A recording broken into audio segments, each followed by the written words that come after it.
Hello বন্ধুরা, আমি বানাচ্ছি আলু টমেটোর সবজি।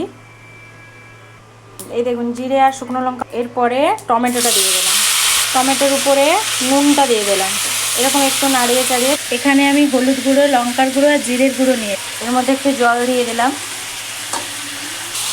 ভালো করে টমেটোটাকে নাড়িয়ে নিতে হবে। এখানে আমি আলুটাকে সেদ্ধ করে ভেঙে নিয়েছি আলুটাকে।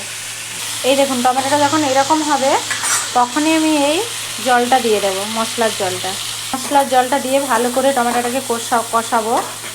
তারপরে আলুটাকে দিয়ে দিলাম, আলুটা দিয়েও ভালো করে কষাবো। এইভাবে একদম ভালো করে কষানো হয়ে গেছে। এরপরে অল্প জল দেব, বেশি জল লাগবে না, অল্প জলই দিতে হবে। দুটো কাঁচা লঙ্কা দিয়ে দিলাম ভেঙে। এই দেখুন ফুটছে, একটুখানি ফুটলেই নামিয়ে নেব। খুবই সুন্দর লাগে এটা, নিরামিষ করলে খুব দারুণ লাগে খেতে। এভাবে বানাবেন, খুব দারুণ লাগে এটা খেতে।